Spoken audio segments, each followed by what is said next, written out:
Hi, Russ Denning here with Kind Performance Physical Therapy. I'm here to talk about low back pain. All right, gang. So this is one of those pain patterns within the human system because it's so central to how we move, right in the middle of our body. When we have low back pain, it can debilitate us with all aspects of life. It can affect sleep, it can affect walking, it can affect work, it can affect our relationships with our loved ones. This one can be an intense life killer in a very serious aspect of how it affects worldwide, and particularly our nation, our culture. So, low back pain, what are we going to do about it? I want to share with you a very simple but highly effective way at addressing your own low back pain. And as always, if you have more questions and need more expert advice or customization of your program, we're here for you both live in the clinic and virtually, and we can support your need in this venture. But right now, I want to give you a few tips. When it comes to the low back is held captive. Let me repeat that. It is held captive by how well we move above and below. And so clinically, we have our clinicians use this methodology. Let's improve the hips. Let's improve your thoracic spine. And I want to show you how to improve how well those two regions of your body move. And if you do these 3 stretches for your lower half and 1 stretch for your upper half, you're going to be on your way to better moving tissue. Now, mobility is always one of the first parts of our rehab process. That's why it is in the early phase of our performance continuum, motion. Immediately following motion is strength, and we oftentimes use the word stability. Now, core stability is not a new phrase. Many people realize I need a better core stability, but it's really the second step in most lower back issues. The first step is a better moving system, and the second step is how well can you stabilize the back part of your hips, the front part of your midsection. So that's what we're going to talk to you today. Let's go through those 3 drills to do. So I'm going to have Kiara do a modified pigeon stretch to improve how well the backside of her hip moves. So she's going to use the table. You could use the bed. You could use the floor. You can use a lot of different tools, positions to set this up correctly. But we're going to get the front part of the leg up. The shin's going to be at an angle across. Our aim is so that the front part of this foot right here meets up with the hip.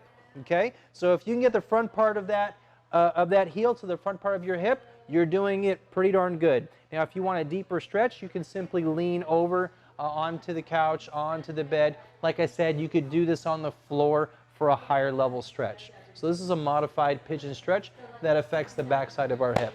Next, let's go to the front part of our hip. So here we're going to come in the fronts. You can use either a chair or a stick to hold on to. She's going to put her leg on the back side of the table here. Like I said, you can use the couch as a great spot here. You're going to bend the front knee. The most important part is tightening up of your midsection. We want a straight line between your knee, your hip, and your shoulder. This addresses flexibility issues through the front part of your thigh. And if you're curious, both the back side of the hip, which we address with pigeon, and the front part of the thigh, which we're addressing with a standing quad stretch, both have direct connections onto your lumbar vertebrae. Let me repeat that. This is not an indirect stretch. It's stretching a line of tissue that goes right into your back. And many people have this aha moment when they do this stretch and they stand up, move around, and they feel so much more freedom in how they move. They don't feel so locked up in their lower back. Okay? So we did the back side of the hip with the pigeon. We did the front side of the thigh with the standing quad. Now we're going to hit that infamous hamstring stretch that I know all of you feel so tight. So she's going to lie on the ground with her feet facing me. I'm going to pretend like I'm the wall. So this is one of the coolest ways of doing the stretch. So imagine I'm the edge of a wall in your house. You're going to put your leg up on the wall. Okay? In this position, I want you to see how close you can get your bum to the wall so that your leg is directly vertical. Now what might happen is your down knee bends some. So that might happen. Go and bend the down knee a little bit. Yeah, and that's okay at first. Now you're going to raise that opposite leg up as high as you can, and you're going to bring it down. and each repetition, you're trying to get that leg straighter and straighter and have the foot point in that direction every time. Okay? You might do this 5 to 10 reps to improve the flexibility of the back side of your thigh. Okay? Now we're going to do on the table. So that addresses the hips, the major longitudinal stretches that everyone should be doing to improve how well the hip rotates, how well the front of the thigh extends, and how well the front of the back side of the thigh extends.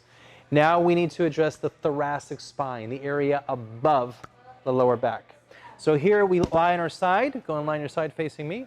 We're going to tuck the knees up. This is absolutely essential when you're doing this stretch correctly. Is the knees have to be in line with your navel, not just above hip height. They need to be up. If they go down, your back is going to start extending. So you have to keep it up, and most people just keep them up with your opposite hand. Now the other hand becomes a stretch tool. So you can put this hand in an open fashion or behind your head, whichever you like. And we're going to open up the body so that the chest faces the ceiling. Here we're looking at thoracic rotation. So what the hips do is they lock in that lower back nice and tight so that your lower back doesn't move. And when you rotate back and forth, you're lengthening out the small tissues, the small muscles through the middle of your spine. So let me put this in a different way. If your thoracic spine can't rotate like this, if your elbow can't get to the floor, we have problems. That means every time you rotate, rather than rotating with the mid part of your spine, your lower back rotates. That's a quick way of frying your disc and giving you issues that will last a lifetime. Whether you're a golfer, whether you're a thrower, or you're just a walker and a biker, it does not matter. We all need this movement through the thoracic spine. So to clear most lower back dysfunctions that are mobility related, we do this stretch series or some modification of this stretch series. Now, motion is just the first step in this. We now need to improve your stabilizing strength. The stabilizing strength are our core exercises through the hips and the stomach that speak to our planking and bridge series. Stay tuned for another round coming from us on how to do planking series and bridge work at a high level, but you absolutely need that core stability after you improve on how well your hips and your thoracic spine move. So feel free to try these drills. If you need further help, you know where to contact us, keimperformance.com. Have a great day. Thanks.